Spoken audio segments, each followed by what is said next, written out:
Halo semua, selamat siang. Assalamualaikum warahmatullahi wabarakatuh. Waalaikumsalam warahmatullahi Assalamualaikum warahmatullahi wabarakatuh. wabarakatuh, Pak. Sehat hari ini? Alhamdulillah Pak. Alhamdulillah sehat. Bapak Alhamdulillah. bagaimana Pak kabarnya? Sehat juga. Alhamdulillah. Baik teman-teman, baru ada 8 orang. Tidak apa-apa.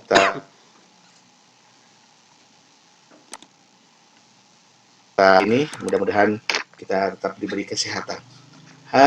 Minggu ini sesuai dengan perjanjian kita pada minggu lalu.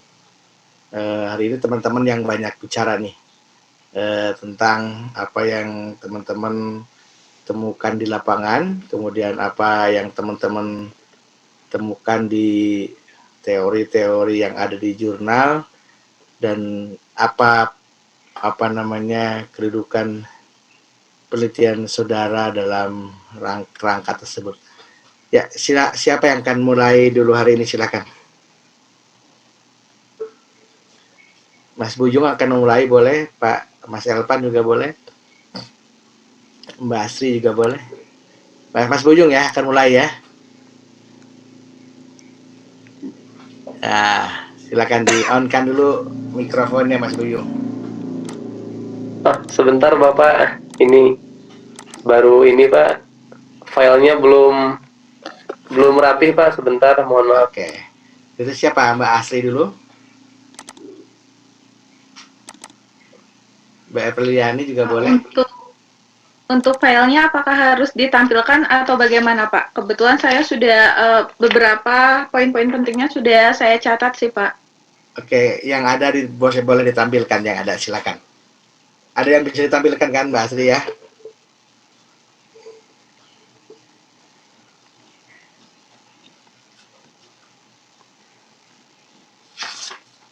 Oh iya Pak, mohon maaf, apakah yang ditampilkannya itu harus PPT atau boleh jurnalnya? Kebetulan kalau untuk PPT-nya saya belum menyiapkannya Pak, baru ditulis. Jurnalnya saja, hasil penelitian saja, apa saja yang bisa ditampilkan, tidak perlu dalam bentuk PPT, silakan. Baik Pak, terima kasih. Tunggu sebentar Pak. Atau mungkin ada teman-teman yang sudah siap untuk share screen, mangga boleh duluan, saya ini merapikan dulu sebentar. Baik Pak, Ya, biar saya yang duluan Pak, izin Pak. boleh, silakan Mas Elvan. Saya ingin memaparkan terlebih dahulu tentang kuesioner yang telah saya bagikan minggu lalu Pak, Ya, menyoal teknologi dalam pendidikan. Izin share screen Pak. boleh, silakan.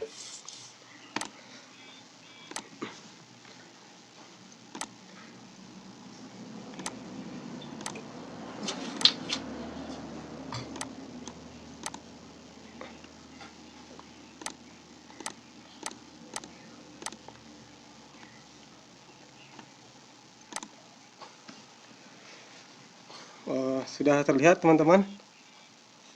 Oke, sudah tampil Mas Elvan, silakan. Jadi beberapa minggu yang lalu saya membuat kuesioner mengenai teknologi dalam pembelajaran. Namun di sini yang bersedia menjadi responden setelah saya sebarkan ke beberapa teman saya yang sudah mengajar, di sini hanya ada 15 responden saja, Pak. Di sini saya memberikan 10 pertanyaan mengenai teknologi. Namun sebelumnya di sini berdasarkan 15 responden ini didapatkan data usia responden itu 80%-nya adalah rentangan 21 hingga 30 tahun. Kemudian 20%-nya itu umur 31 hingga 40 tahun. Dan pendidikan terakhir didominasi oleh responden dengan usia 31 hingga 40 didominasi oleh S1, yaitu sebesar 93,3%. Nah, di sini saya mengajukan 10 pertanyaan. Yang pertama adalah pertanyaan mengenai bagaimana Bapak dan Ibu memandang teknologi dalam pembelajaran. Di sini responden telah menjawab teknologi sebesar 66,7% bahwa teknologi itu digunakan sebagai media dalam pembelajaran, sedangkan 26,7%-nya lagi teknologi itu sebagai bagian dari konten pembelajaran. Dan selebihnya teknologi adalah hal pokok pembelajaran dalam berbagai kondisi. Kemudian untuk pertanyaan kedua, saya mempertanyakan bahwa bagaimana apa urgensi dari teknologi dalam pembelajaran. Sebanyak 40% responden menjawab sebagai cara untuk mengatasi berbagai kesulitan dalam pembelajaran. Kemudian 26,7%-nya lagi sebagai keniscayaan perkembangan zaman, dan 33,3%-nya lagi sebagai keterampilan abad ke-21. Selanjutnya pertanyaan memberikan panduan, apakah Bapak dan Ibu memberikan panduan yang jelas dalam menggunakan teknologi untuk tujuan pembelajaran. Di sini sebanyak 66,7% responden menjawab selalu, dan 33,3%-nya lagi kadang-kadang. Lalu pertanyaan mengenai karakteristik memahami apakah Bapak dan Ibu memahami karakteristik sebuah teknologi untuk tujuan pembelajaran. 66,7% menjawab iya, dan 33,3%-nya lagi masih ragu. Kemudian pertanyaan bagaimana Bapak dan Ibu melibatkan siswa dalam pembelajaran berbasis teknologi. 60%-nya menjawab memanfaatkan teknologi untuk membangun interaksi dalam pembelajaran. Kemudian 40%-nya lagi memanfaatkan teknologi dalam mengembangkan pekerjaan siswa. Kemudian pertanyaan mengenai apa teknologi yang bisa Ibu gunakan atau Bapak gunakan untuk menjalankan pembelajaran. Karena situasi dan kondisi saat ini adalah pandemi, sebanyak 40% responden menjawab menggunakan aplikasi media sosial WhatsApp. Kemudian 33,3%-nya lagi menggunakan Google Classroom, 13,3%-nya lagi menggunakan Zoom Meeting, dan selebihnya mengkombinasikan Google Classroom dengan WhatsApp dan G-School. Selanjutnya, harapan guru terhadap masa depan pembelajaran dalam kaitannya dengan teknologi. 60% menjawab semakin banyak model pembelajaran berbasis teknologi. Jadi guru-guru tersebut mengharapkan model pembelajaran yang berbasis teknologi. Kemudian 40% lagi menjawab semakin banyak bahan ajar digital atau elektronik. Kemudian pertanyaan selanjutnya, riset yang guru perlukan mengenai perkembangan pembelajaran berbasis teknologi. Di sini 66,7% guru menjawab pengembangan model pembelajaran berbasis teknologi, dan 33,3%-nya lagi menjawab pengembangan bahan ajar digital seperti yang tadi ya. Selanjutnya ke efektivitas penggunaan teknologi dalam pembelajaran selama pandemi ini. 47,7%-nya menjawab cukup efektif. Kemudian 40%-nya lagi menjawab kurang efektif, dan 13,3%-nya lagi mengatakan sangat efektif. Kemudian pertanyaan, kendala apa yang paling sering Bapak atau Ibu temukan mengenai penggunaan teknologi dalam pembelajaran.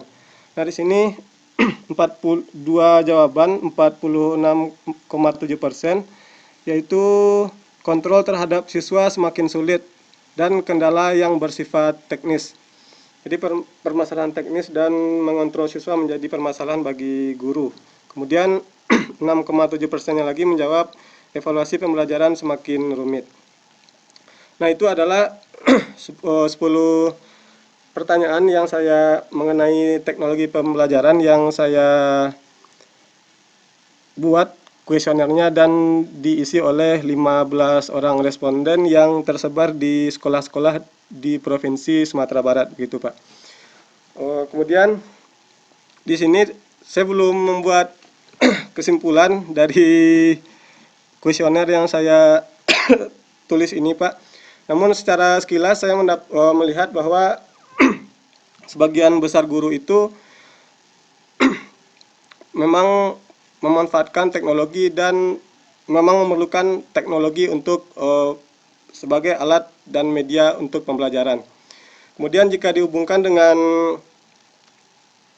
proposal tesis saya, sebelumnya saya mengajukan judul yaitu pengembangan model pembelajaran modul pembelajaran elektronik berbasis kontekstual dalam menulis teks eksposisi. Kemudian setelah saya ajukan kepada dosen pembimbing saya, Pak, ternyata beliau tidak meng-ACC judul tersebut, dan judul yang di ACC jadinya adalah judul pengembangan model pembelajaran berbasis masalah terhadap keterampilan menulis teks eksplanasi begitu, Pak. Jadi karena judulnya dirubah, saya terpaksa membuat kembali proposal penelitian tesis saya begitu, Pak. Sehingga teknologi yang rencananya akan saya pergunakan itu sepertinya akan dirombak kembali begitu, Pak. Sekian yang dapat saya sampaikan, Pak dan teman-teman. Oke, baik, terima kasih Mas Elvan ya.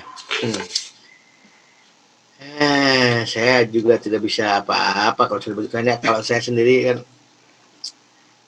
pembelajaran berbasis masalah itu sudah beribu-ribu barangkali penelitian yang membahas itu. Kemudian mau dikembangkan apanya lagi begitu ya. Mas Elvan sendiri sudah tahu kelemahan pembelajaran berbasis masalah? Belum, Pak. Sebelumnya seperti ini, Pak. Saya kan lebih fokusnya dengan modul elektronik, Pak, berbantuan media YouTube tersebut. Namun dosen PA saya meminta beberapa judul untuk diajukan. Jadi kemudian saya ambil judul yang pertama itu yang modul elektronik, kemudian 2 buah judul lagi, judul yang biasa begitu, Pak. Judul yang sudah pernah ada di banyak begitu ya. Judul yang banyak, dan yang ternyata yang di ACC beliau adalah judul tersebut, Pak. Oke. Jadi intinya beliau adalah sangat baik karena biar Mas Elvan cepat lulus barangkali. Amin, amin ya Allah. Ya, saya melihat bahwa kalau saya mengatakan data yang dibuat Mas Elvan itu dari hasil penelitian yang tadi itu, sebagian besar guru memang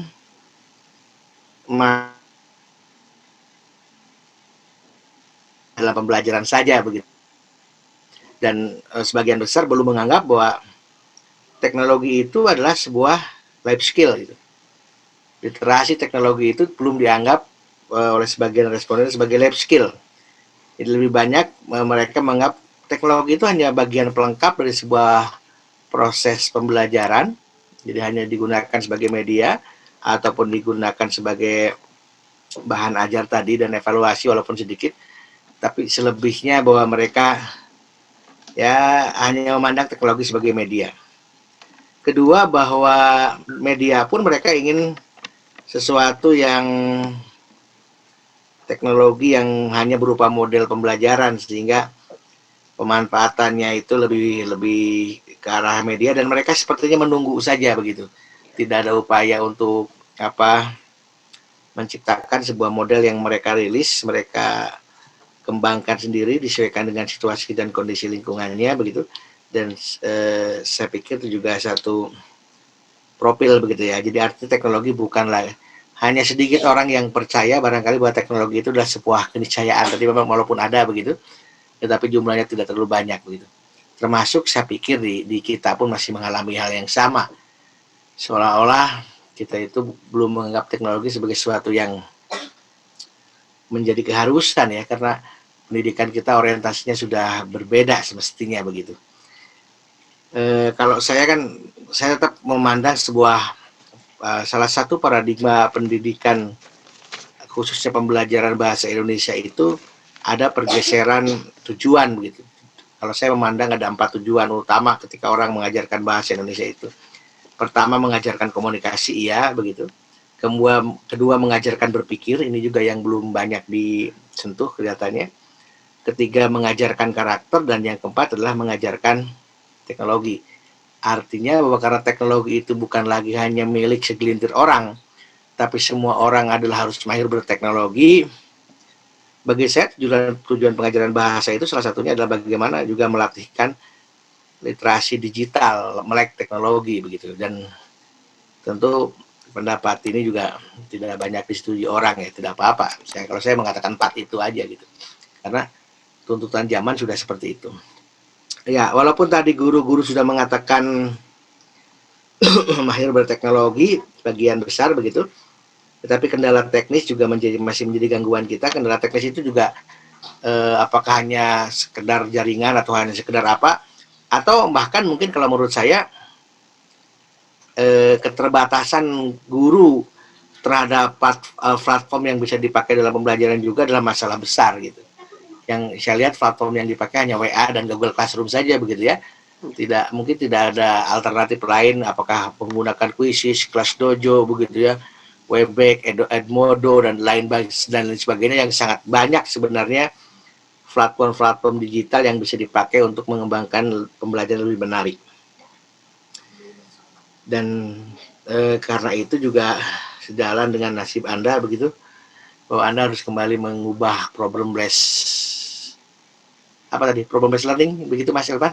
Ya Pak, PBL Pak. Di dalam apa itu? Dalam apa? Dalam menulis? Dalam menulis teks eksplanasi Pak. Dalam membaca atau menulis Mas Elvan? Menulis Pak. Dalam menulis teks eksplanasi. Menulis teks? Eksplanasi Pak. Eksplanasi ya. Eksplanasi problem based learning untuk menulis teks eksplanasi ya. Ya, itulah hasil Mas Elvan, tapi saya bersyukur bahwa Mas Elvan sudah bisa menggali tentang kebutuhan ini, walaupun jelas pandangan kita terhadap keberadaan teknologi tadi secara umum masih belum menjadi sebuah keniscayaan, tapi hanya sebatas media saja. Oke, karena Anda judulnya pindah, secara otomatis nanti jurnal-jurnal pun Anda akan mencari begitu ya. Dan tentu Anda harus berhati-hati, karena kalau nanti dilihat dari segi novelty, dilihat dari segi kebaruan, Anda harus bisa menempatkan diri kebaruan apa yang saudara akan dekatkan dari tesis saudara begitu. Jangan sampai Anda menulis tesis yang sama dengan yang diambil orang lain begitu, sehingga sebagai seorang magister mestinya Anda harus mampu menunjukkan novelty, walaupun tidak seperti novelty-nya seorang doktor yang menghasilkan teori begitu ya, tapi saya pikir itu juga harus jadi bahan pertimbangan. Tapi pemilihan bahan yang sudah biasa, model yang sudah biasa, itu salah satu cara mungkin agar teman-teman cepat selesai begitu. Tapi di sisi lain teman-teman juga harus menunjukkan idealisme teman-teman bahwa harus ada muatan kebaruan yang dikemukakan, apalagi judulnya pengembangan. Kalau pengembangan itu artinya apakah nanti yang mana yang mau dikembangkan. Nah, misalnya kalau problem based learning-nya di menulis, apakah langkah-langkah kegiatannya akan dirombak begitu, akan difilifkan begitu, ataukah apanya yang akan diubah. Yang jelas bahwa yang namanya pengembangan harus memiliki ciri kebaruan, karena bukan penerapan, berbeda dengan penerapan begitu. Mas Elvan, saya rasa begitu, tetapi saya pikir tugas Mas Elvan berikutnya itu adalah mencari jurnal-jurnal yang tadi ya, yang pengembangan itu, dan harus cermat karena sangat banyak problem based learning itu dan dikaitkan dengan unsur kebaruan, maka Mas Elvan harus punya dasar yang kuat untuk mempertanggungjawabkan kebaruan yang akan dimunculkan. Terima kasih Mas Elvan. Baik Pak, terima kasih Pak. Ya, silakan yang lain berikutnya, silakan.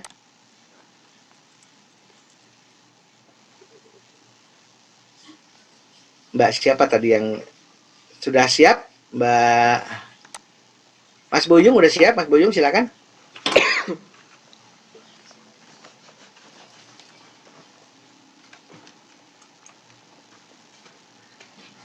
Bapak mohon izin, saya tidak menampilkan layar tidak, Pak. Tidak apa-apa. Ini hasil pencarian selama 1 minggu Pak. Saya mungkin melaporkan ini saja terkait dengan perkembangan proposal tesis.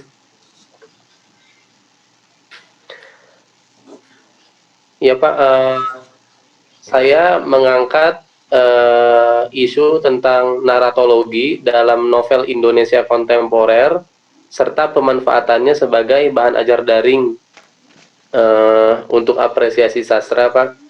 Nah di sini yang pertama, ketika saya mencari sumber-sumber jurnal internasional begitu, itu justru lebih banyak yang ditemukan itu buku-bukunya Pak, yang handbooknya. Saya sudah menemukan beberapa untuk handbook. Ini cukup lengkap Pak, untuk termasuk buku utamanya itu saya sudah dapat. Kemudian ada pengantar naratologinya sudah ada di sini. hari ini saya sedang mencari apa yang ditulis dalam salah satu buku pengantar naratologi, Pak.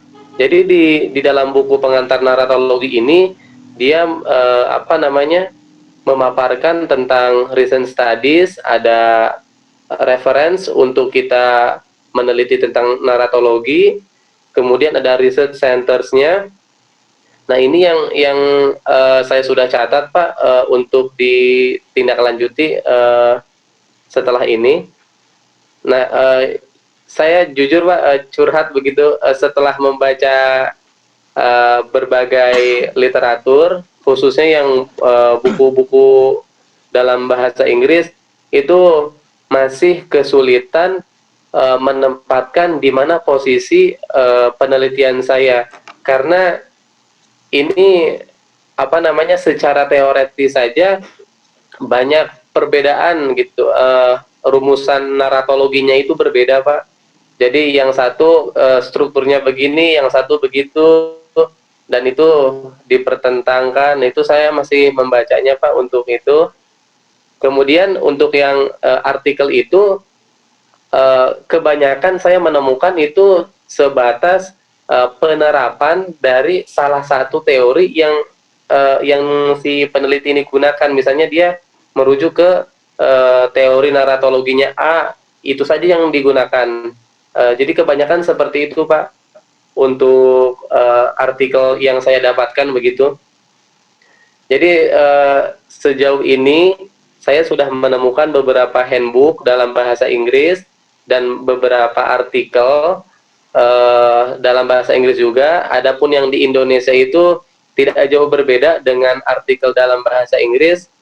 Dia lebih kepada kajian pustaka dengan menggunakan salah satu rujukan dari teori naratologi, Pak.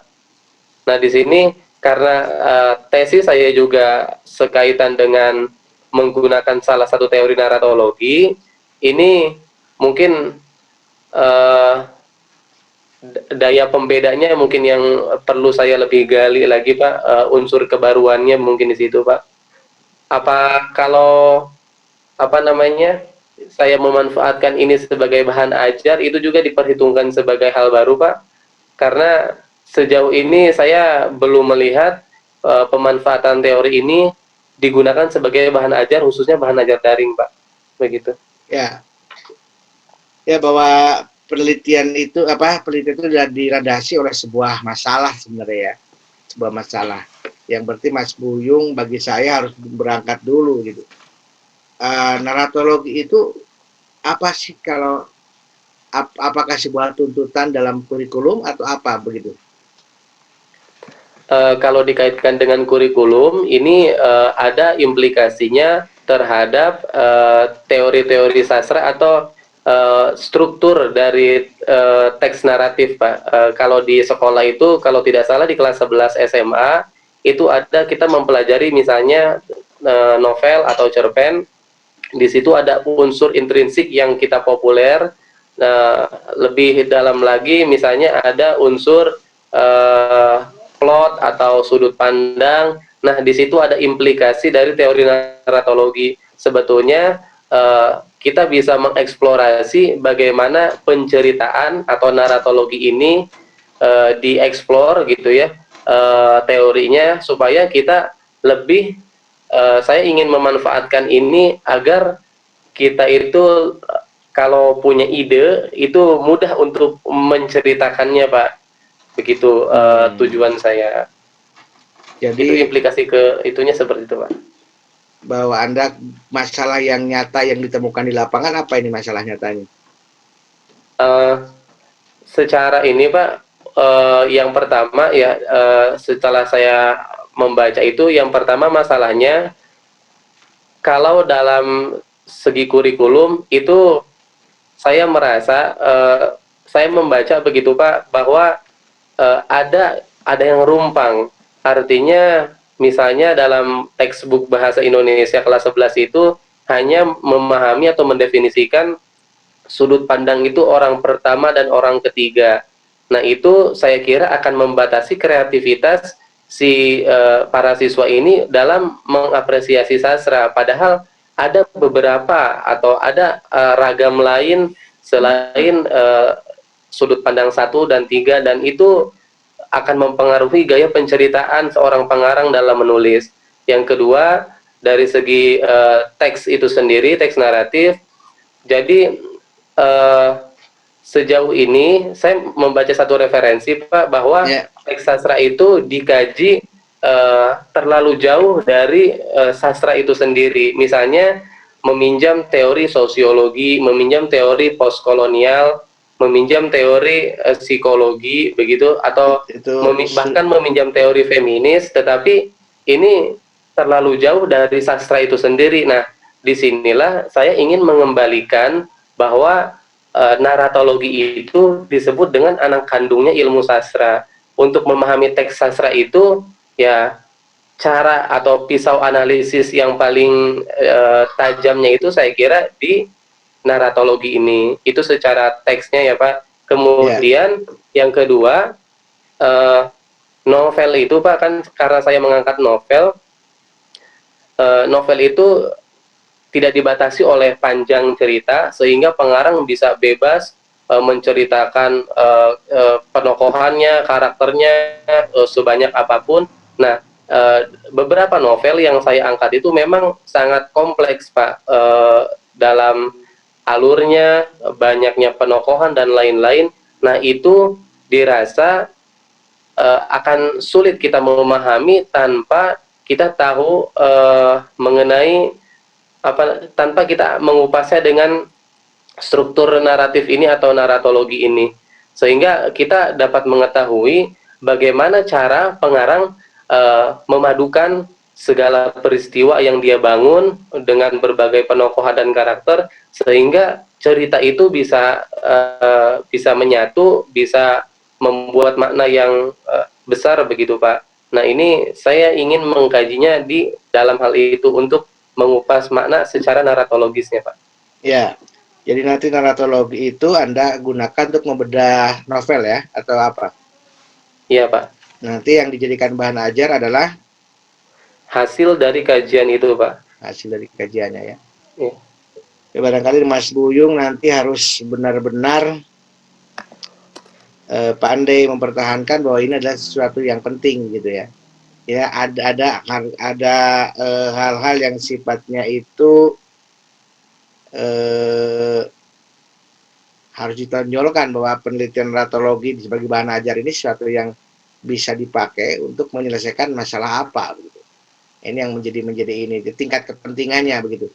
Karena bagaimanapun sebuah penelitian berdasarnya untuk memecahkan sebuah masalah begitu kan. Oke. Nah, tadi secara teoretikalnya terdapat versi-versi tadi, itu juga sebuah masalah begitu.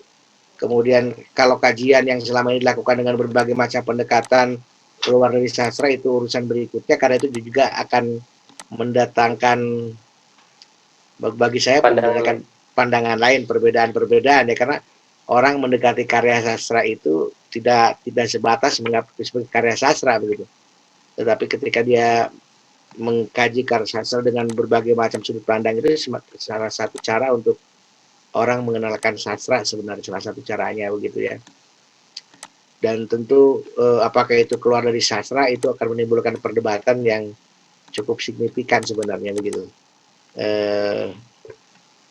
Ya, kalau misalnya kita mengatakan terlalu jauh dan lain sebagainya, nanti orang akan mengatakan apakah sastra itu bisa diapresiasi secara terbatas, tidak boleh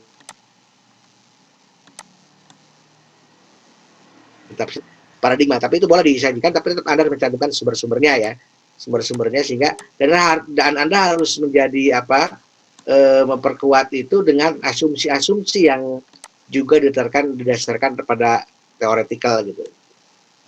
Sastra itu kan memang dari awalnya misalnya kita menggunakan Abrams yang hanya terbatas mimetik, pragmatik, struktural, hanya itu saja, kemudian berkembang dengan berbagai macam pengaruh kolonialisme, pengaruh poststrukturalisme. Kenapa bisa sampai sana? Tentu juga itu memiliki latar belakang yang tidak sepele begitu ya. Para ahli mengapa meneliti ke sana, mungkin ada kaitannya dengan segala macam, sehingga kita pun tidak bisa marginalkan penelitian-penelitian yang ada karena itu justru akan mempersulit kita begitu. Yang berikutnya di naratologi secara penelitian hanya implementasi ya, orang-orang hanya mencoba menerapkan teori yang sudah ada. Teori siapa? Fritz atau siapa yang banyak dipakai? Yang Gerard Janet, Pak. Gerard Janet ya. Oke, kalau kenapa misalnya orang hanya meneliti itu, kenapa tidak mengembangkan, atau tidak banyak juga penelitian-penelitian lain, juga harus menjadi bahan pertanyaan. Kalau begitu sebenarnya masalah ini penting nggak sih? Gitu. Itu juga menjadi sesuatu yang harus menjadi ini Pak Mas Buyung begitu ya. Kalau jadi Anda belum, kalau penelitian lapangannya gimana itu ketika Anda mengatakan modul digital itu? Iya, Pak. Anda sudah menelusuri hasil kemarin yang suruh bertanya pada guru-guru? Oh iya sudah Pak, aduh mohon maaf Pak, ini sudah dilakukan Pak, tapi masih di ini Pak, belum di lagi Pak. Oke, nanti kita akan lihat karena Anda juga menawarkan sebagai bahan ajar digital gitu ya. Digital nanti berarti harus dikaitkan ke sana nanti minggu depan lah begitu. Baik, saya rasa begitu Mas Buyung. Oke. Selanjutnya Mbak Astri Asmayanti. Silakan Mbak Astri. Baik Pak, terima kasih. Sebelumnya saya izin untuk memaparkan hasil kuesioner yang sudah saya sebar pada minggu sebelumnya. Kemudian saya nanti akan mencoba untuk menampilkan jurnal-jurnal terkait tesis yang akan saya buat.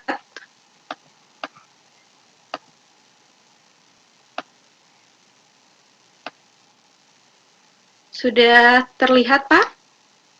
Ya, dalam proses sepertinya. Oke, sudah. Nah, di sini saya mendapatkan respondennya kebetulan hanya 12. Lalu di sini saya menampilkan sebentar. Ada 6 pertanyaan yang saya ajukan kepada responden. Untuk pertanyaan yang pertama itu adalah sejauh mana Bapak atau Ibu mengenal teknologi. Nah, responden itu menjawab paling banyak itu cukup mengenal sebanyak 7 responden, sedangkan sangat mengenalnya itu sebanyak 3 responden dan tidak menjawabnya 2 responden. Sedangkan untuk pertanyaan yang kedua, bagaimanakah pandangan Bapak atau Ibu terhadap keberadaan dan kebutuhan teknologi dalam pembelajaran?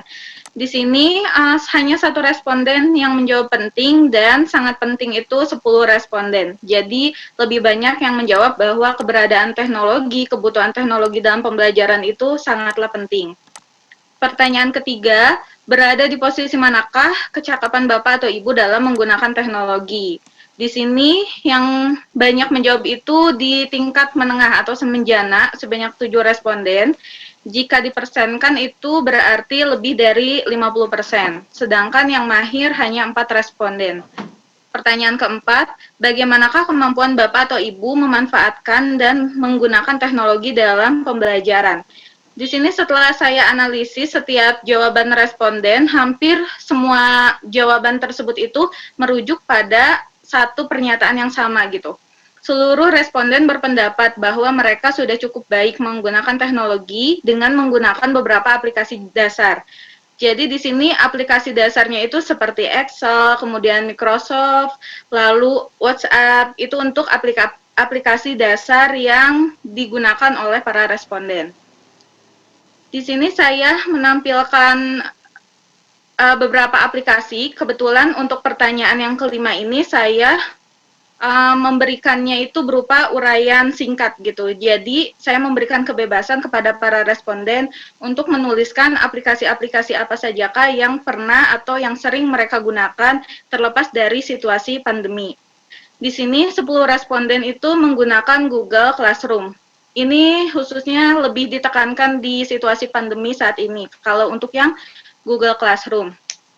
Kemudian ada 6 responden yang selain menggunakan Google Classroom pun ada juga yang menggunakan aplikasi Zoom. Terus 3 responden bisa dan juga sering menggunakan aplikasi Google Form. Hanya 2 responden yang menggunakan aplikasi WhatsApp karena mungkin dari aplikasi Google Classroom pun sudah bisa dilakukan interaksi seperti itu. Jadi WhatsApp bagi mereka sudah bisa tercover dalam Google Classroom. Kemudian di sini ada Google Meet itu hanya 2 responden, termasuk Quizizz, penggunaan Quizizz untuk memberikan pretest atau mungkin post-test sebagai umpan balik kepada peserta didik itu hanya 2 responden. Kahoot 1 responden, Edmodo 1, kemudian ini adalah Cisco Webex 1 responden, dan yang 1 responden terakhir itu adalah Microsoft Teams Office. Itu untuk aplikasi-aplikasi yang para responden gunakan. Yang terakhir, saya mencoba untuk mengetahui kira-kira harapan Bapak, Ibu, atau para responden terhadap penggunaan teknologi dalam pembelajaran itu apa saja. Di sini saya sudah merangkumkan karena kebetulan ada beberapa responden yang hampir menjurus pada pernyataan yang sama. Di sini yang pertama itu, semoga kedepannya murid saya juga bisa memanfaatkan teknologi yang sekarang tanpa memori penuh. Jadi mungkin ini adalah salah satu keterbatasan juga, karena setiap HP itu mempunyai kapasitas memori yang berbeda. Otomatis jika peserta didik ataupun gurunya sering menggunakan beberapa aplikasi dalam pembelajaran, terutama pada saat pandemi seperti ini, memori mereka itu akan cepat penuh, seperti itu. Harapan saya semoga teknologi dalam pembelajaran semakin berkembang, lebih baik lagi, dan dapat mempermudah proses belajar mengajar. Lalu ada juga yang berharap bahwa aplikasi yang sempurna, artinya semua aspek yang kita perlukan ada di aplikasi tersebut. Misalnya Google Classroom tidak ada fitur video conference, sedangkan Google Meet sendiri tidak bisa mengarsipkan tugas-tugas, ataupun itu yang ada dalam fitur Google Classroom. Saya harap juga aplikasi semacam Zoom tidak ada pembatasan waktu dalam penggunaan. Jadi karena aplikasi-aplikasi yang sudah responden sebutkan sebelumnya itu, memang setiap aplikasinya mempunyai kelebihan dan kekurangannya itu sendiri. Otomatis sejauh ini belum ada aplikasi yang bisa menghandle untuk pengarsipan tugas, video conference, terus juga menyatukan antara video dengan tugas seperti itu.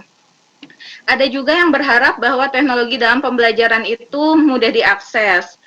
Terus, teknologi hendaknya digunakan secara tepat dalam pembelajaran. Makin bertambah lagi pengetahuan untuk diajarkan terhadap peserta didik nantinya. Dari beberapa harapan yang sudah para responden utarakan, saya mencoba untuk membuat sebuah simpulan dari harapan-harapan tersebut.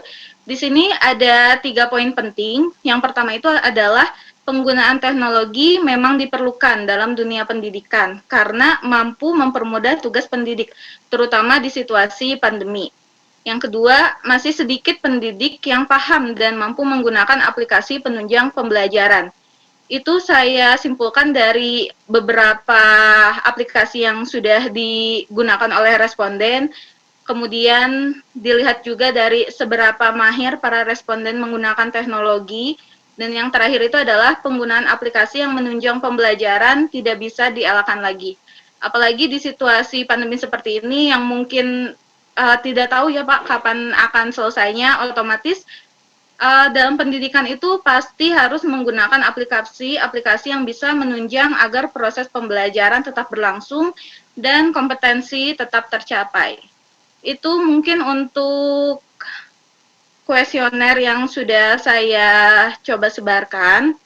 Kemudian dari kuesioner tersebut itu bisa ditarik benang merahnya bahwa memang teknologi itu tidak bisa disepelekan gitu dalam pendidikan, terutama saat ini yang sudah memasuki abad ke-21. Saya mencoba untuk mencari jurnal-jurnal yang berhubungan dengan bahan ajar yang memang bahan ajar tersebut itu tidak bersifat cetak gitu Pak. Jadi lebih ke bahan ajar yang interaktif atau modul interaktif. Di sini saya menemukan jurnal tentang, sebentar Pak.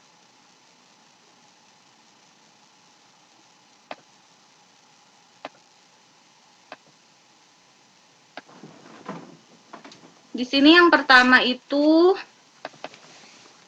ada jurnal tentang kesulitan menulis, kemudian juga solusinya itu adalah dengan blended learning. Nah, di sini ada salah satu teori dari Utul dan Absalom yang menyatakan bahwa katanya kalau mengunggah materi secara online itu akan memberikan dampak yang positif. Dampak positif tersebut itu bisa mempengaruhi tingkat pencapaian peserta didik. Nah, jadi pada saat peserta didik membaca materi online yang sudah diunggah oleh gurunya, mereka itu mereka jadi lebih memudahkan mereka pada saat menjawab kuis, kemudian performa mereka itu lebih baik daripada murid-murid yang tidak membaca modul atau materi secara online. Seperti itu. Lalu ada juga di sini kebetulan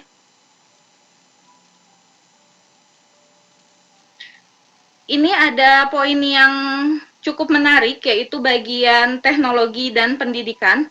Di sini dikatakan bahwa teknologi elektronik itu pada kenyataannya di sini perkembangannya itu cukup cepat, lalu bisa mempercepat pertumbuhan preferensi. Jadi untuk menggabungkan antara gambar dan teks itu lebih dominan, sehingga kemampuan untuk keduanya memahami itu bisa menghasilkan teks multimodal, seperti itu. Jadi di sini cukup penting juga untuk menggunakan bahan ajar mungkin atau modul pembelajaran yang bisa mengintegrasikan antara teks dan gambar. Selanjutnya ada juga di sini, ini sebuah jurnal juga. Di sini penggunaan multimedia interaktif itu katanya bisa meningkatkan kemampuan berpikir kritis. Kemudian multimedia interaktif pun nantinya bisa membuat peserta didik itu justru lebih aktif dan lebih meningkatkan berpikir kritis mereka. Karena mereka itu kan bisa belajar secara mandiri jika multimedianya itu yang interaktif. Terus di sini juga katanya interaktif multimedia itu bisa dikombinasikan antara medianya itu berupa teks, gambar, suara, video, animasi, dan simulasi. Jadi para siswa itu bisa mengontrol semua kebutuhan yang ada di multimedia interaktif tersebut. Dan yang terakhir, kebetulan ini ada sebuah jurnal juga. Ini menurut saya cukup menarik juga. Namun di sini dihubungkan dengan konsep fisika dan matematika, Pak. Kalau untuk konsep bahasa Indonesia, kebetulan saya belum menemukannya. Modul yang memang online basisnya, modul interaktif, tapi digunakan untuk bahasa Indonesia itu belum menemukan. Kebanyakannya untuk fisika, matematika, atau kimia. Namun untuk jurnal ini kebetulan belum saya baca untuk poin-poin pentingnya. Jadi mungkin itu saja yang bisa saya sampaikan. Dari jurnal-jurnal yang sudah saya temukan, memang bahwa bahan ajar yang dibutuhkan oleh peserta didik saat ini itu memang lebih baik bahan ajarnya yang interaktif. Apalagi situasi seperti sekarang, peserta didik secara tidak langsung jika modulnya itu interaktif atau bahan ajarnya interaktif, peserta didik bisa belajar secara kontekstual karena bisa melihat videonya, jadi pemahaman mereka terhadap materi yang mungkin tidak bisa dipahami melalui tulisan, bisa mereka pahami melalui sebuah tayangan video yang memang relevan dengan materi tersebut. Seperti itu, Pak.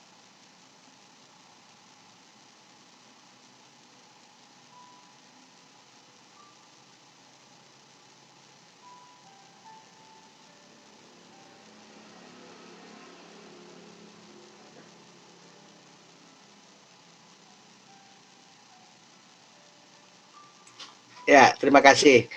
Oke, Mbak Asri, hubungannya dengan penelitian Anda juga akan mengembangkan modul elektronik ya, digital nanti ya? Iya, betul, Pak. Modulnya modul yang interaktif.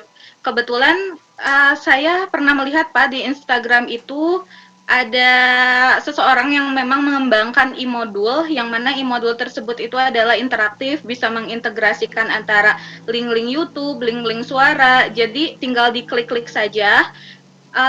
Itu berbasis aplikasi kayak software gitu, kalau tidak salah, Pak.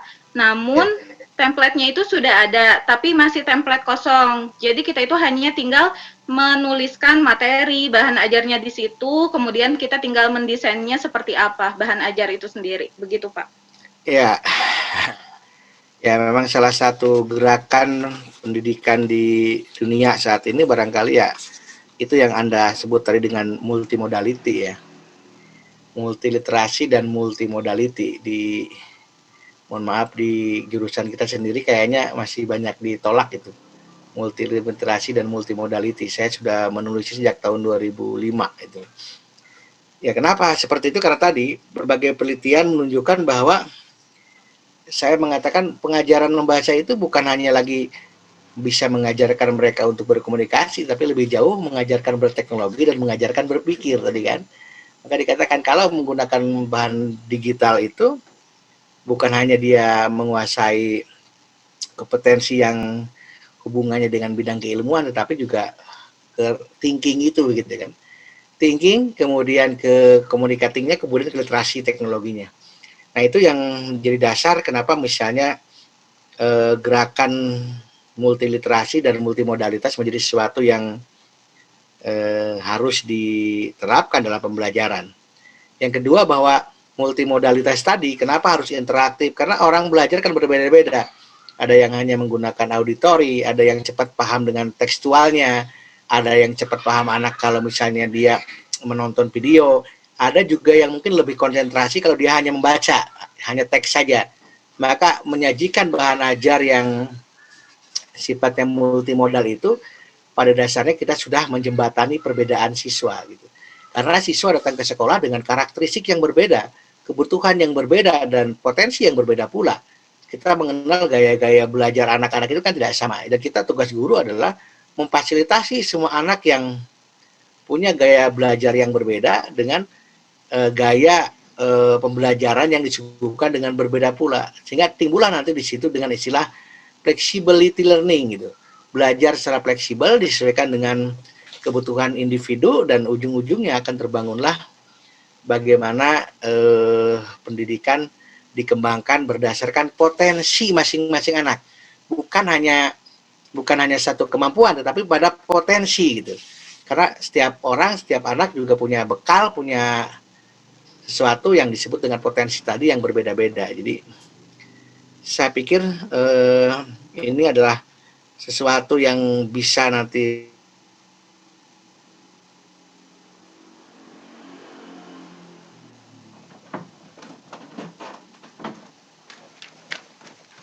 sudah sadar bahwa teknologi itu adalah sesuatu yang sangat penting, tapi mereka ternyata baru menguasai secara semenjana saja ya.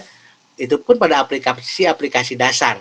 Artinya di situ bahwa kita masih, mohon maaf, sebagian besar dari kita sudah sadar itu penting, tapi tidak mau untuk berusaha berubah gitu. Padahal konstelasi kehidupan sehari-hari sekarang sudah semua katakanlah bergantung pada teknologi gitu. Sudah semua pola-pola hidup masyarakat juga sudah berpindah dari pola-pola tradisional pada pola-pola teknologi. Kalau pendidikan tidak mencoba merefleksi diri begitu, maka nanti akan terjadilah kita masih terus saja di dalam teori pedagogik yang disebut dengan pedagogik didaktik gitu. Kita nggak pernah ke pedagogik konteks autentik, apalagi kepada pedagogik reflektif gitu. Kadang-kadang kita masih di situ gitu. Banyak hanya mengajar saja, tidak perlu melakukan apa sih yang terjadi di dunia, tengok kanan, tengok kiri gitu. Apa yang diperlukan. Jadi nanti kalau saya, Mbak Asri, itu nanti tolong dibuat menjadi sesuatu yang menarik begitu. Karena Anda akan mencoba menerapkan sebuah model pedagogik yang baru begitu kalau dari teori pedagogiknya yang disebut dengan pedagogik reflektif gitu. Kita berkaca gitu. Berkaca. Gimana kehidupan dunia, bagaimana kebutuhan masyarakat, kemudian apa manfaatnya, dan ternyata di situ banyak mengandung keuntungan, mengapa tidak mengapa kita tidak adaptif gitu kan. Bahkan dalam teori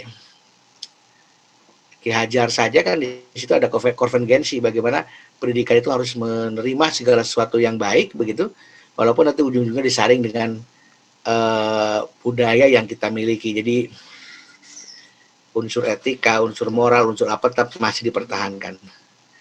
Ya, begitu Mbak Asri. Jadi itu nanti bisa menjadi sebuah sebuah latar belakang yang benar-benar otentik ya, bahwa kita membangun latar belakang itu secara empirisnya begini, secara teoretikalnya begini, tuntutannya seperti ini, dan ada solusi yang ditawarkan seperti ini, maka kalau itu nanti digabung akan menjadi sebuah latar belakang yang bagus, Mbak Asri.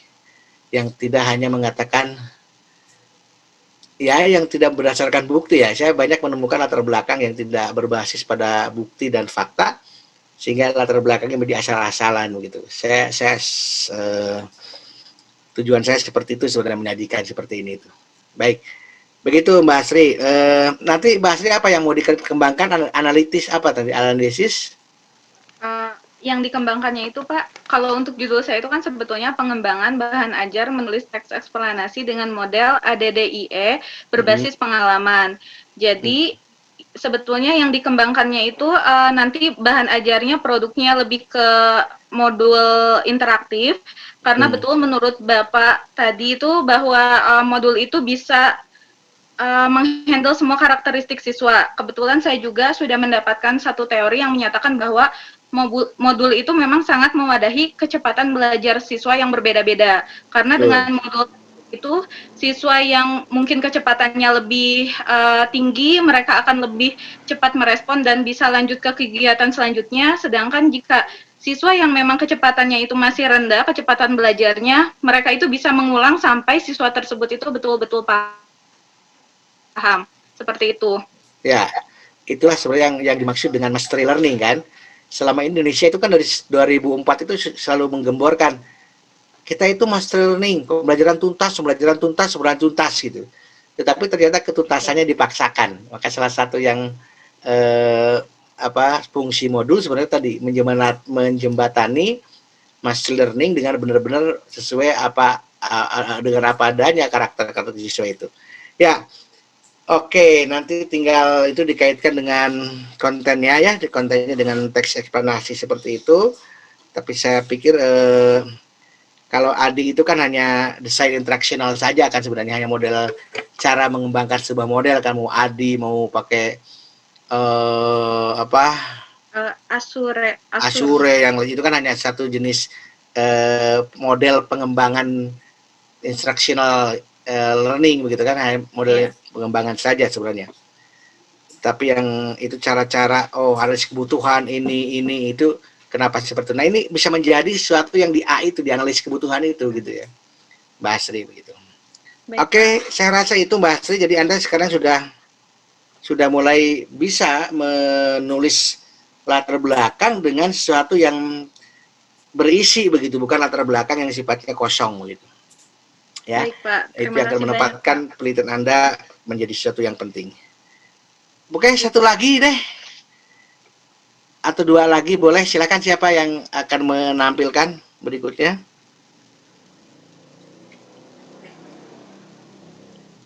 Silakan Mbak Intan, sudah siap Mbak Intan? Atau Mbak Dila, silakan.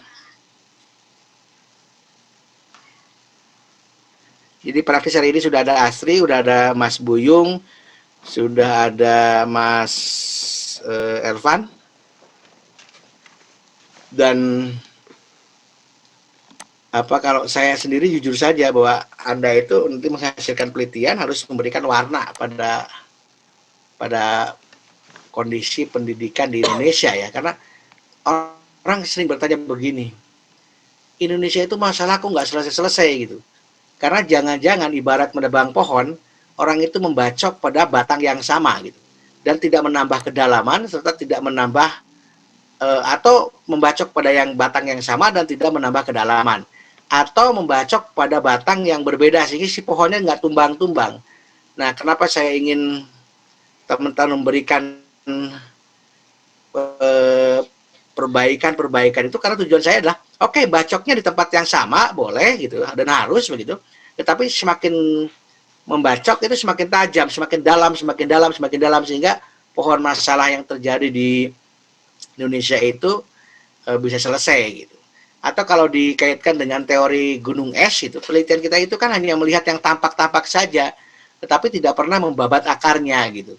Nah, kalau ada gunung es, ada katakanlah kapal mau lewat, itu kalau hanya es yang di atas lautnya saja yang dihancurkan, kapal itu nggak bisa lewat gitu, karena akar masalahnya nggak dapat gitu. Itu penelitian-penelitian yang banyak di Indonesia itu hanya permukaannya saja gitu, tapi tidak mencabut sampai ke akar-akarnya. Nah, saya ingin teman-teman mencoba memberikan warna di situ sehingga walaupun dalam tataran hanya magister gitu ya, teman-teman punya sesuatu yang bisa mencabut ke akar-akarnya sebuah problem gitu. Karena percuma kalau kita hanya menyelesaikan problem yang ada di atas air sementara akarnya nggak dicabut, itu percuma gitu. Nah, nanti kalau S3 itu lebih dalam lagi gitu, sampai ke ranah budayanya, ke ranah lingkungannya, ke ranah politiknya, ke ranah apa. Nah, saya inginnya seperti itu gitu. S1 ya boleh di atas uji coba yang S1 itu menyelesaikan yang tanpa aja di atas air lah, kira-kira begitu. Kalau S2 ya mencoba tidak hanya di atas air gitu, tapi sudah lebih di bawah air walaupun belum sampai ke dasar lautnya begitu, karena dasar laut biasanya diselesaikan oleh S3 gitu. Nah, kalau kita hanya selesai di atas air saja gitu, enggak, ya kita jangan-jangan tidak memberikan solusi apapun terhadap kondisi pendidikan di Indonesia gitu. Apalagi mohon maaf misalnya kita tidak menyentuh ranah pembaruan gitu. Ya, ini kan bahas juga ada beberapa hal tuh, ada multimodalitas, ada multiliterasi di situ, ada teaching by technology, sesuatu yang mohon maaf masih jarang sekali kita sentuh di jurusan kita gitu. Kalau kita masih apa ya, sepertinya masih sangat jauh untuk menuju ke sana begitu. Takutnya nanti kita tertinggal. Kalau saya takutnya jujur seperti itu gitu, karena ke depan pasti akan seperti itu.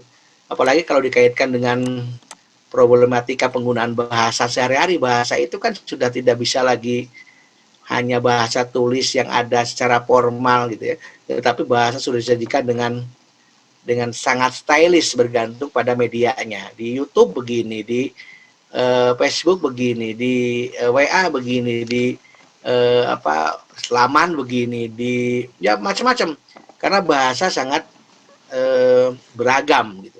Kalau teman-teman tengok saja misalnya kenapa sih banyak soal-soal PISA misalnya ya, walaupun kita tidak ini, banyak soal-soal PISA tidak banyak bisa dikerjakan karena soal PISA menyajikan bahasa yang kontekstual, bahasa yang hidup sehari-hari, dan bahasa sehari-hari bukan bahasa teks saja gitu, tetapi bahasa gambar, bahasa warna, bahasa formatnya macam-macam gitu, aneka format itu yang di kita masih saja seolah-olah bahasa hanya hidup satu warna saja gitu, padahal beda media, beda wahana komunikasi pasti akan menjadikan style yang berbeda dalam berbahasa. Makanya tak jarang kita masih menemukan seorang menulis SMS, menulis WA harus selengkap ketika kita menulis surat itu ya. Itu karena kita nggak pernah beranjak, oh medianya beda kok gitu. Kalau ingin panjang assalamualaikumnya nggak susah disingkat, kemudian mengenalkan nama dulu apa dulu panjang gitu, ya jangan di SMS, namanya SMS short message gitu kan. Jangan di WA, itu kan komunikasi praktis gitu. Di surat aja gitu.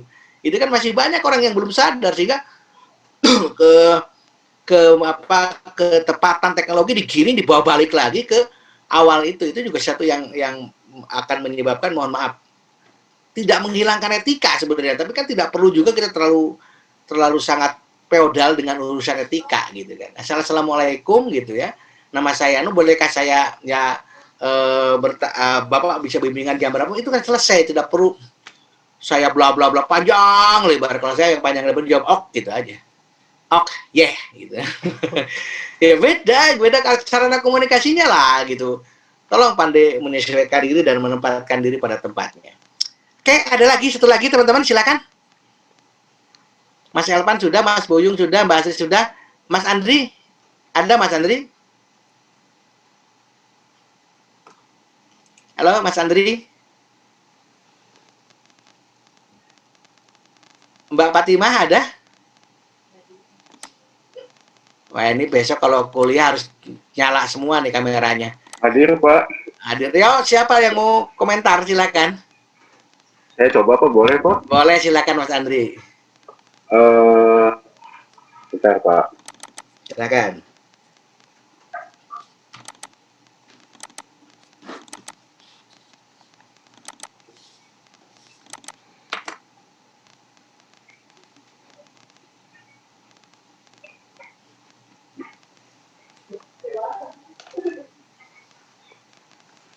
Saya coba share yang ini Pak.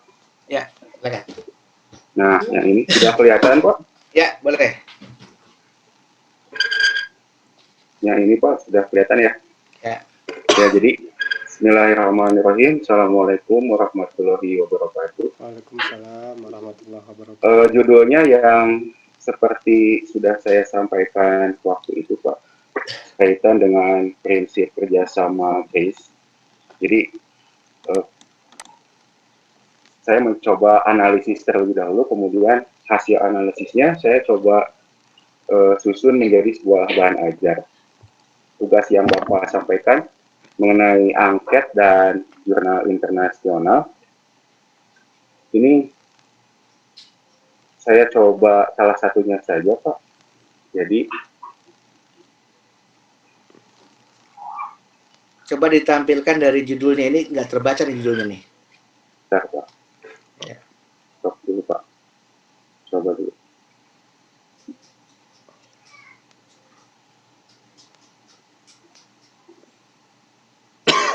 Sudah kelihatan Pak? Masih belum. Kalau di saya sih terpotong judulnya nggak kelihatan ya, hanya. Oke. Nah, kalau dari hasil angket Pak, dari 5 pertanyaan tertutup, dari 4 pertanyaan tertutup dan 1 pertanyaan terbuka, itu yang merespon cuma 16. Saya tidak tahu apakah emang Bapak Ibu itu sudah sibuk atau mungkin malu dan sebagainya, itu walau alam. Tapi pada dasarnya sama seperti beberapa rekan yang sudah sampaikan, dan mereka berharap pada sebuah bahan ajar. Nah, kaitannya dengan jurnal ini, ternyata prinsip kerjasama GRACE itu masih sering digunakan. Salah satunya ini Pak, hanya ini kaitannya dengan bahasa yang cenderung kasar. Jadi posisi saya di mana? Jadi posisi saya itu memanfaatkan hasil analisis GRACE terhadap hasil iklan. Nah, untuk analisis GRACE pada iklan, jurnalnya belum saya temukan Pak, tapi kira-kira kalau jurnal yang lokalnya sampai pada penelitian itu sampai pada analisis stok aja gitu Pak. Jadi hasil analisisnya belum dimanfaatkan tuh buat apa gitu Pak. Nah, karena saya berada pada penelitian, maka saya coba hasil analisis itu menjadi sebuah bahan ajar gitu Pak. Jadi iklan itu sampai ada penelitian yang dilakukan oleh lagi. Jadi ternyata semakin dilanggar sebuah iklan itu semakin terkenal gitu Pak. Ya. Stop sampai di situ saja gitu Pak. Jadi saya coba bagaimana meramu hasil penelitian itu menjadi bahan ajar. Nah, bahan ajarnya sedang saya pikirkan juga, apakah nanti bahan ajarnya di dalam rumah bentuknya daring, misalnya IG, atau luring kembali pada textbook gitu Pak. Begitu Pak. Itu saja Pak yang Kalau bisa. penelitian ini apa nih ceritanya penelitian ini? Penelitian mana Pak? Ini yang Anda tajikan ini. Oh ini Pak, betul Pak. Saya. Jadi kalau lihat abstrak ya Pak, jadi di sini ternyata menunjukkan bahwa analisis itu dapat memanfaatkan implikator percakapan untuk memposisikan wanita sebagai penjahat yang ambivalen, kurang lebih seperti itu Pak. Jadi ini kalau lihat abstrak ini. Cuma melihat kata kunci Grace Maxim itu, jadi masih teori Grace Maxim itu masih laku gitu Pak. Ya, kalau untuk di budaya tertentu ya. Ya Coba Pak. Anda lihat latar belakangnya apa ini? Dikebawahkan.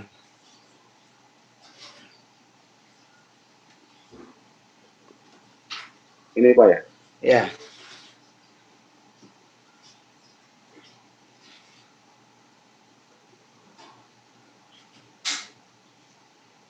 Terus ke bawah terus.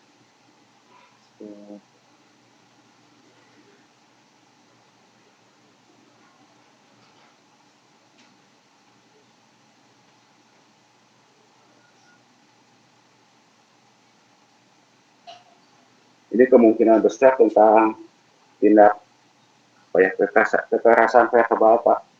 Ya, jadi di penelitian ini mencoba mengkaji sarkasme ya, Ya, sarkasme yang dalam film film si itu si apa film eh, ini, Pak. apa sih itu Willy Wonka, Pak. ya, Charlie and the Charlotte, the apa coklat itu ya, Ya, betul, Pak. Charlie and the Chocolate, karena ternyata di situ ada banyak sekali Pelanggaran pelanggaran percakapan, Pak. dan sekaligus ternyata menimbulkan sarkasme gitu ya. Nah, begitu, Pak. Gitu. Kemudian itu berbahaya, mungkin next coba ke bawah. Nah ini nih. Today there exists a plethora of theoretical label and approach in relation sarcasm. Nah ini yang menjadi penting. Kenapa itu dikaji? Karena film itu disukai banyak orang gitu. Dan sekarang sudah muncul gejala-gejala orang menggunakan theoretical untuk melabeli sesuatu begitu. Misalnya Anda di sekolah mengatakan si A bodoh, si C bodoh, si D bodoh gitu. Oh, labeling berarti, Pak ya? Nah, terus labeling nantinya ke situ gitu. Fenomena-fenomena ini penting kalau begitu. Padahal film itu kan disukai semua anak-anak. Jangan-jangan nanti si anak-anak itu akan terpengaruh untuk menggunakan bahasa sarkasme itu karena salah satunya dari film yang banyak disukai itu gitu. Maka mari kita lihat katanya si sarkasme dalam film ini seperti apa. Next coba. Nah ini kan kesantunan kan. Ya, Several paradigm concept that working of importance have appeared over the last decade, among which most theoretical significant thus positive by Lecoq-Ward. Nah, jadi padahal teori-teori kesantunan berbahasa ini sudah menjadi kajian banyak bla bla bla bla begitu. Iya, betul, Pak. When that up agreed across the board, the sarcasm is communicate via ini kan salah satu yang mengatakan bahwa sarkasme komunikasi itu berkembang salah satunya lewat yang seperti ini gitu ya. Nah ini kata Sigrid itu yang disebut implikatur percakapan gitu. Nah, terus ke bawah. Ini Kitamura for Japan employees selain which give indirect hits to addresses of speaker in the meaning. Simply but sarcasm, ini sarkasme, ini bicara sarkasme. The distinction between the term irony and sarcasm. Nah, larinya ke sana kan. Current research agree that popular definition. Nah, ini yang teman-teman yang saya inginkan kepada teman-teman. Mengapa saya menyuruh teman-teman untuk membaca gitu, untuk membaca jurnal-jurnal penelitian sebelumnya gitu. Kenapa? Karena kita akan mengatakan nih, current research agree, ada perkembangan penelitian yang kita lakukan itu penelitian sebelumnya seperti apa gitu. This is because sarcasm always implies speaker awareness of the. Nah, ini proses dalam ujaran sarkasme akan berhasil di ujaran. Sarkasme akan menyebabkan konflik, sosial konflik ya, dapat memicu kegiatan sosial konflik gitu. Nah, penelitian terbaru mengatakan bahwa ini stress the complexity of cognitive processing, the fact and direct of Hollywood. Nah, ini kan salah satu ternyata mungkin salah satu film-film itu tadi gitu ya. Itu akan berpengaruh kemudian akan sampai pada neurobiologicalnya dan itu berbahaya. Cek. Terus Bapak, kata sedikit. Ada kata-kata yang penting ini nih. Recent research readers suggest that it's only from adolescence onward sarcasm to be successful shape. It's significant can that out children have trouble in the irony, they're unable to attribute mental state order. Ini kan ternyata sarkasme itu bisa bahkan mengindak pada anak-anak yang autis itu dan menjadi teori labeling tadi gitu, berbahaya gitu ya. Nah, teori kesantunannya tidak ada. Kemudian kalau influence itu kan juga kesantunan nih kan, teori kesantunan sebenarnya. Terus ke bawah. Wah, banyak sekali ini. Ya, saya pikir nah, nanti kalau Akang akan mengatakan iklan gitu kan, mengkaji iklan gitu. Ini di stop dulu, Pak. Stop dulu. Nanti kan Akang akan iklan ya, ya. Maka harus yakin bahwa iklan itu juga akan mendatangkan bahaya dan perlu diselesaikan gitu maksud saya. Jadi Kalau saya pakainya yang ini kok, transportasi online. Jadi penelitian sebelumnya itu menunjukkan dari beberapa artikel yang saya baca. Jadi mengapa saya mengambil maksim relevansi saja? Jadi ada kecenderungan iklan itu kadang tidak berhubungan. Semakin tidak berhubungan, orang itu semakin mengenal ikon iklan itu. Dan karena proposal yang saya buat itu sebelum sewaktu masa-masa pandemi, Pak, di mana semua orang mengakses dunia dengan cukup genggaman tangan, ini kok sepertinya menarik gitu, Pak. ya, jadi nanti Mas Andri juga harus menyoroti semacam kasus-kasus iklan itu juga gitu.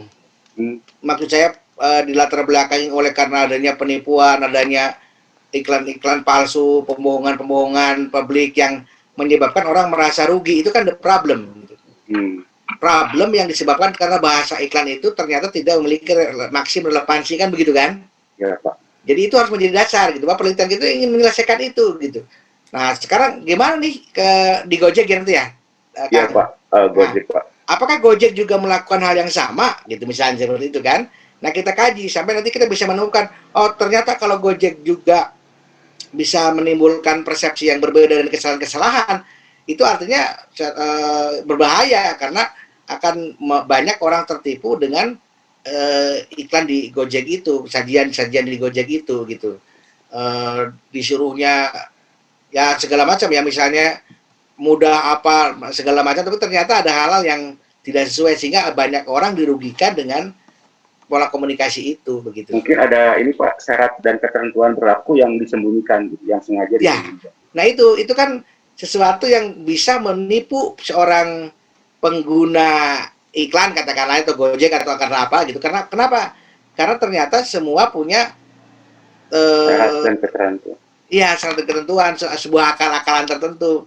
Itu akan menjadi menarik dan itu harus disertai dengan bukti-bukti banyaknya penipuan-penipuan itu, Mas Andri.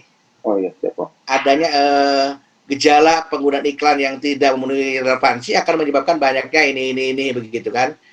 Dan sebenarnya kan banyak, bukan hanya di Gojek tapi di semua di beberapa hampir-hampir di semua iklan juga muncul seperti itu kan. Seperti saya pernah melihat juga di Tokopedia misalnya, barang bagus bla bla bla harganya sekian, ternyata HP-nya adalah HP bohong, adalah penipuan dan sebagainya. Itu kan artinya dia tidak punya etikat baik untuk melakukan maksim yang relevansi dengan apa yang ditawarkan gitu. Pak, maaf Pak, kalau syarat dan ketentuan yang disembunyikan itu apakah termasuk strategi penggunaan bahasa atau emang masyarakat kita aja yang mohon maaf kurang teliti gitu Pak? Ya, itu kan salah satu penggunaan bahasa yang kebetulan kenapa pakai itu, karena orang sudah tahu masyarakat Indonesia itu nggak akan detail dalam membaca gitu.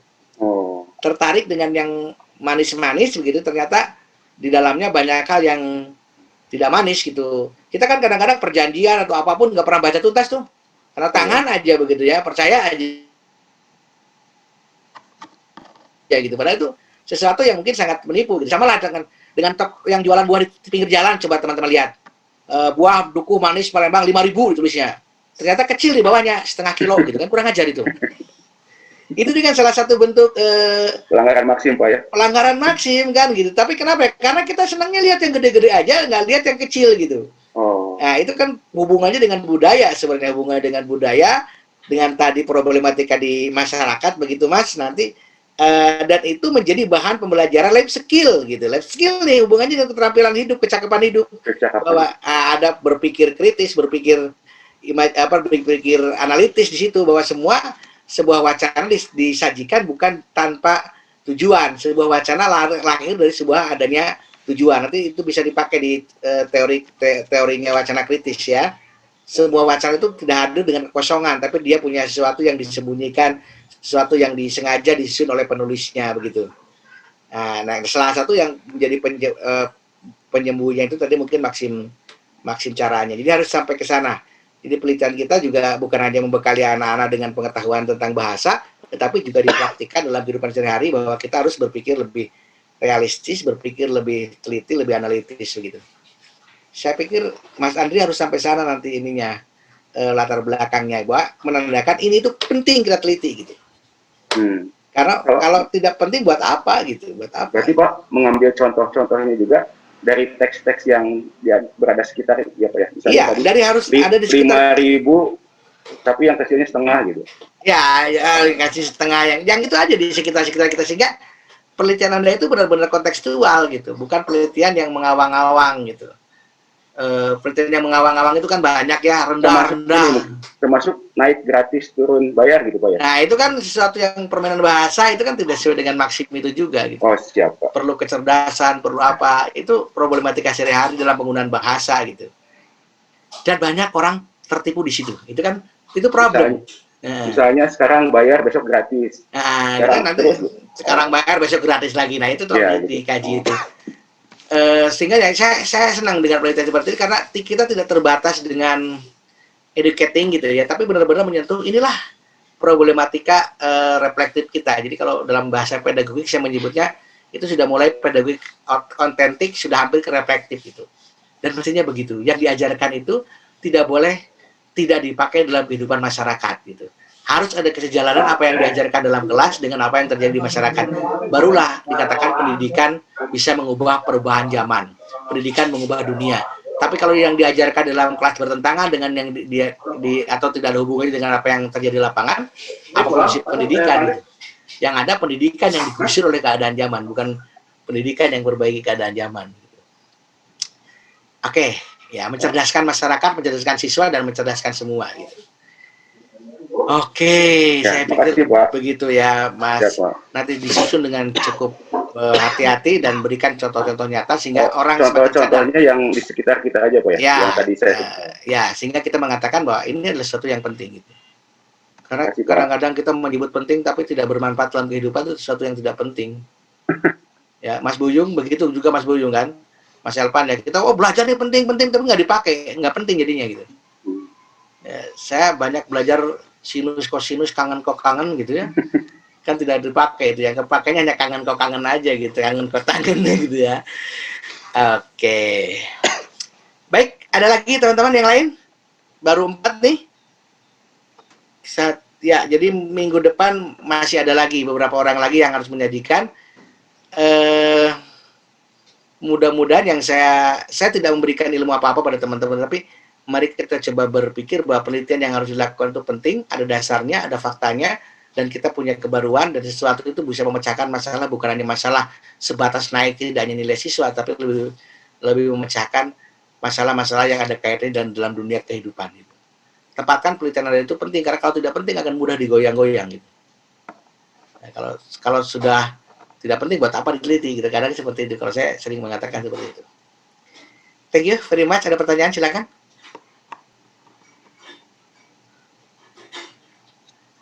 Ya, kalau tidak ada pertanyaan, saya rasa cukup sampai di sini.